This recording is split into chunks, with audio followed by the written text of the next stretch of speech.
Porque no es solo, como bien te escuchaba hace unos minutos, un estado de necesidad, sino la falta de credibilidad en el sistema privado de pensiones. Entonces, no solo es la obvia necesidad por parte de la población en contar con sus recursos, en la facultad de poder disponer de sus recursos que están en los fondos de pensiones, sino en una no credibilidad, no eficiencia por parte del sistema para garantizar pensiones dignas. Vamos a conversar ahora con Omar Castro, gerente, estamos enlazados vía Zoom para ello, gerente general de la Compañía Peruana de Investigación de Mercados. Omar, muy buenos días. Buenos días, Nicolás, ¿cómo estás? Muchas gracias por la invitación.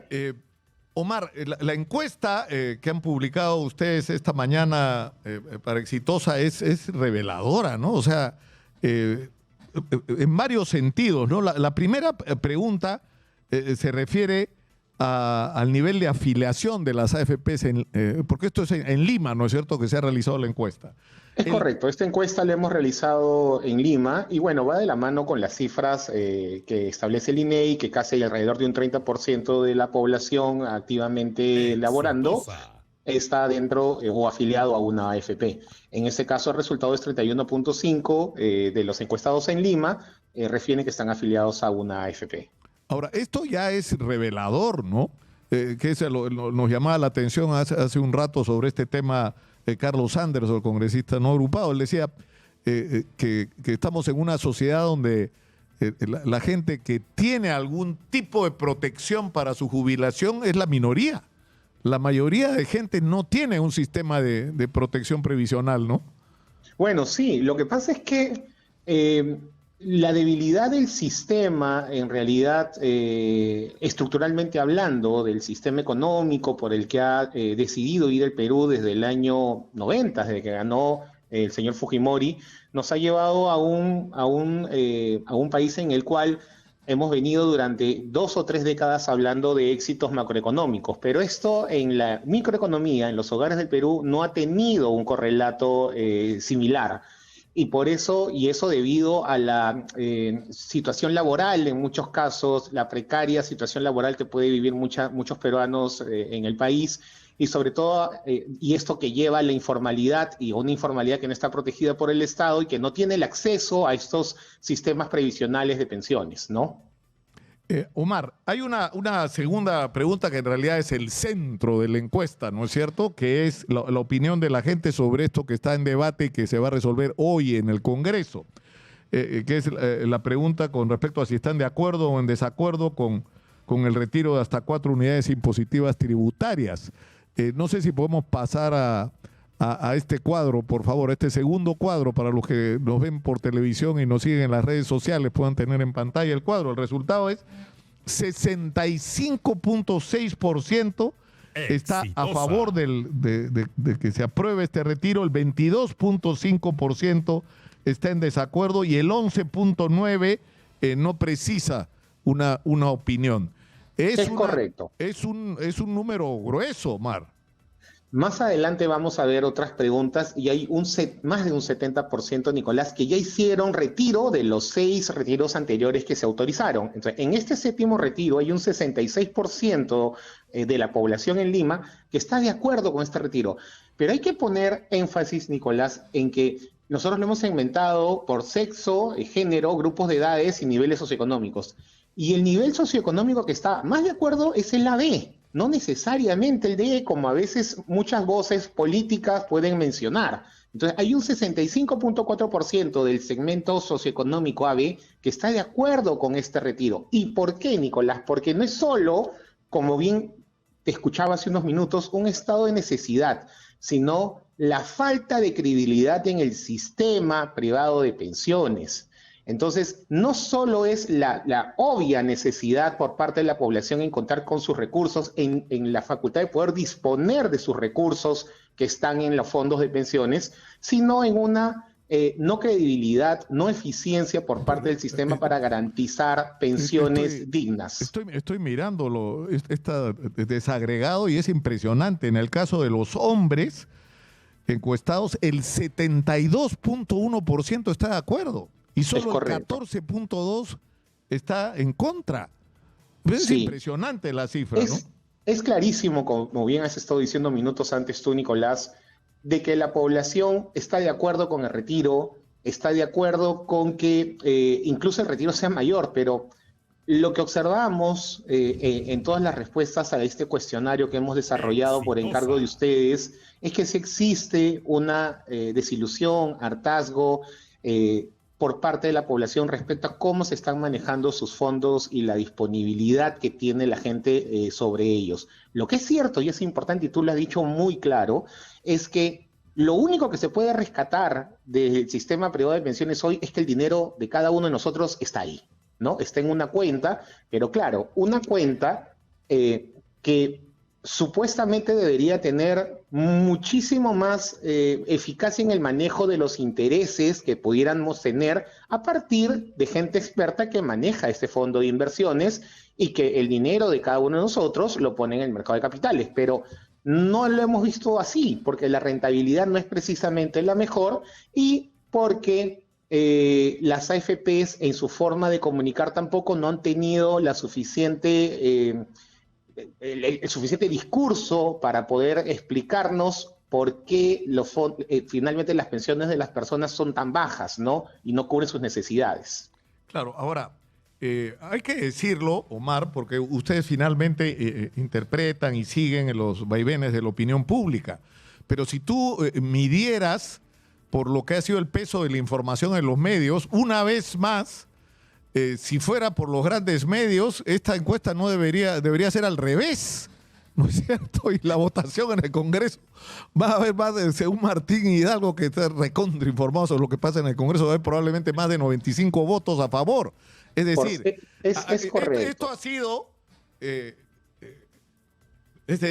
decir, una manera de medir, no la influencia, porque yo creo que eso es muy relativo, sino la conexión con la opinión pública de los medios de comunicación.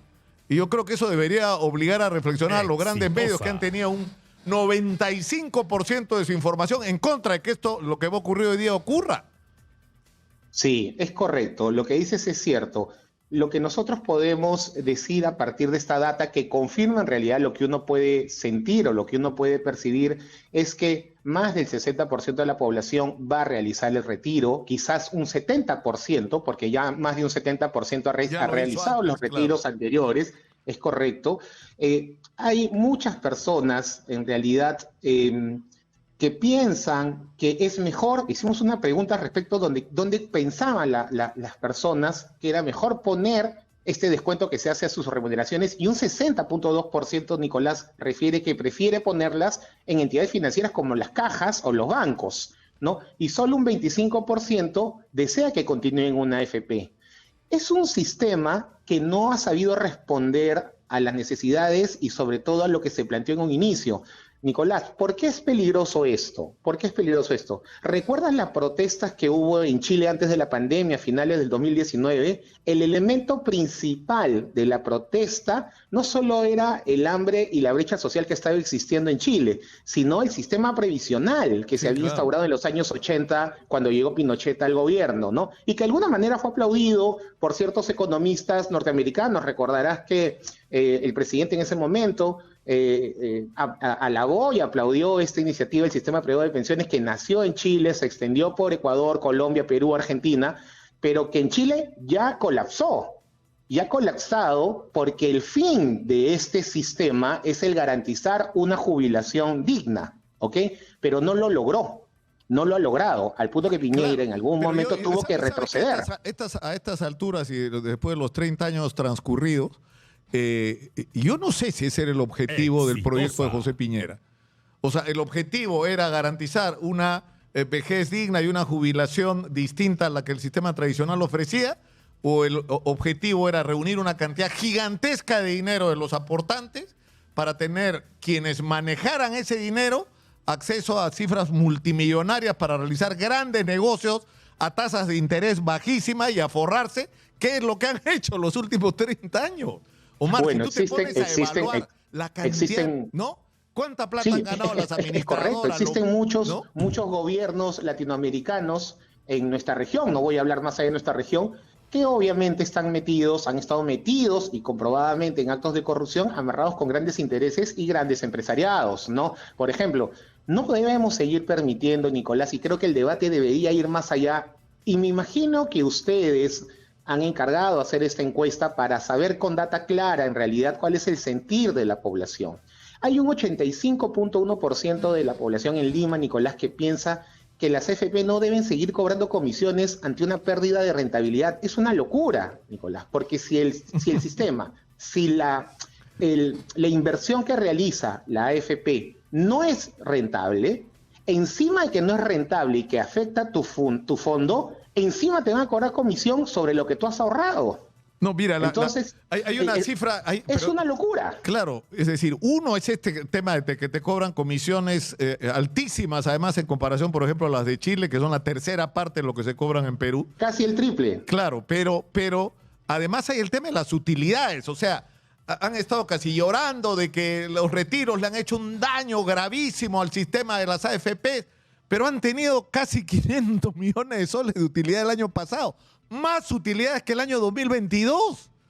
O sea, explícame eso, Omar. Estas empresas son las únicas empresas que no han sido afectadas ni con la pandemia ni la pospandemia, ¿no? Han sido afectados todos los empleadores, todos los empleados, ¿no? Todos los fondos, en todas los tipos de fondo, incluso que hay, porque hay 4 tipos de fondos distintos, algunos más castigados que el otro, los de mayor riesgo, el fondo 3 más castigados, pero no han sido afectado el negocio como sí de los grandes empresarios que manejan este sistema. Entonces, creo que este dato de 85.1%, Nicolás, de la población que dice que no se debe seguir cobrando comisiones, nos debe llevar no solo al pleno de hoy día, que es clarísimo que tiene que tener eco esta encuesta que ustedes han mandado a hacer, en que esto debe ser aprobado unánimemente, este retiro debe ser unánimemente, pero debemos ir más allá, en una reforma integral del sistema, claro, porque es un sistema que no da para más y la gente lo percibe así. Mira, estamos viendo en pantalla exactamente la cifra a la que has hecho referencia, ¿no? En relación a las comisiones, deben seguir cobrando comisiones más allá de si produzca o no rentabilidad, 13.3 a favor, 85.1 en contra, pero es que es obvio, es un asunto hasta de sentido común, ¿no, Mar? Sí, claro, por supuesto. O sea, no se ha visto, ¿dónde se ve que un negocio no se ve afectado por los resultados de su gestión? Porque esto es resultado de la gestión de las AFP. O sea, no se ha afectado porque siguen cobrando comisión, gane o pierda. Ahora, otra cifra reveladora es la que está en el cuadro número 3, donde ustedes preguntan quiénes deberían acceder al retiro. Todos los afiliados, la respuesta es 60.8%. Es el cuadro 3, señora Magariño. El cuadro número 3, ¿qué tipo de afiliado debería acceder? Ahora sí, el 60.8 dice que todos los afiliados, el 31.3% solo los afiliados desempleados y el 7.9% no. Esto es otro dato que señala que la gente tiene la percepción de que mejor es tener tu plata en otro lado que en la AFP. Pero ojo, Nicolás, quiero que veamos el desagregado. Mira el grupo de edades en todos los afiliados. Podríamos percibir o pensar que son las personas mayores las que desean que todos los afiliados reciban su fondo o tengan la disponibilidad sobre su fondo.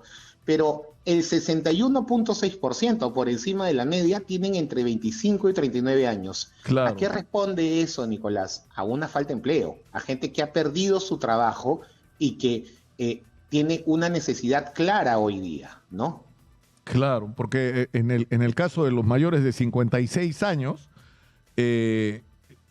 todos los afiliados, 48.8% y 35.3% que solo los afiliados desempleados, que son los que están más cerca del final. Pero un 61.6% es un número muy alto, es entre la gente entre 25 y 39 años que considera que todos los afiliados tienen que tener acceso a este retiro. Pero eso además, estás hablando en términos del público objetivo al que se dirigen las AFP, el que debería estar más interesado, ¿no es cierto? Es correcto, donde está la mayor concentración de gente con empleo y que podría aportar a la AFP.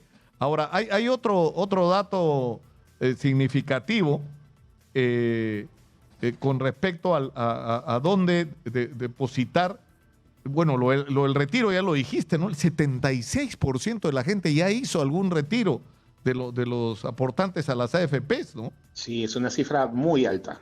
Ahora, el cuadro número 7 yo creo que es brutal también en términos de la percepción de la opinión pública. O sea, cuando ustedes preguntan, ¿dónde cree usted que su fondo de pensiones, el dinero que le descuentan todos los meses, etcétera, ganaría más intereses? Exitosa. Entidades financieras, bancos, cajas de ahorro, etcétera, 60.2%. En las AFPs, 25.4%. Creo que ese dato es contundente, ¿no? Creo que esto confirma de alguna manera la desconfianza que ya existe en el manejo de fondos por parte de la población respecto a estas empresas que administran los fondos de pensiones.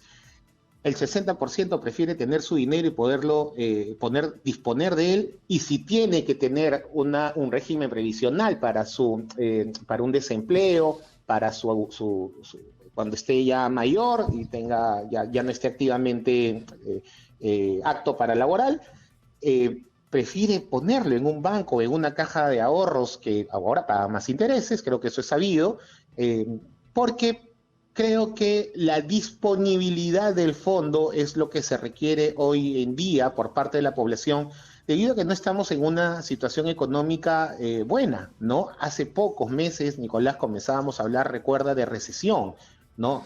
Entonces existe ya una clase media bastante golpeada que necesita de disponer de este fondo. ¿Y para qué necesita disponer de este fondo? Porque esa es una pregunta que también hacemos. Sí, claro. No necesita disponer de este fondo porque se quiere comprar un televisor, o como en algún momento se pretendió hacer saber que la gente de manera irresponsable cobraba su FP y terminaba comprándose un televisor para ver el Mundial, como se dijo en el momento. El 43.2%... Y claro, ese es el cuadro poner, número 5. Ese es el cuadro número 5. El cuadro número 5, efectivamente, piensa en un emprendimiento de negocio propio, Nicolás. El 43.2%, es decir, casi la mitad de los encuestados, casi la mitad de la población, porque esta es una muestra representativa de toda la población de Lima, piensa poner un emprendimiento.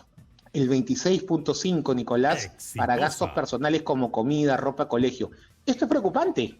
Claro. Esto es preocupante porque lo que nos dice esto es que hoy los salarios, la situación laboral, no permite que se llegue a complementar las necesidades básicas del ciudadano, de Lima en este caso, ¿no? Porque un cuarto de la población de Lima que piense que necesita el fondo para los gastos personales como comida, ropa, es un dato que debemos tener muy en cuenta. No, un claro. 20% piensa en el pago de deudas o préstamos, porque es cierto, hay mucha gente que luego de la pandemia quedó muy endeudada, en muchos casos solo pagando intereses sobre deuda capital, y que hoy necesita un alivio. Ahora, esto de los emprendimientos es revelador, Omar, porque lo que está significando de alguna manera es que poner un emprendimiento te resuelve dos problemas: el tener un ingreso hoy, si el emprendimiento progresa, pero además garantizar tu futuro.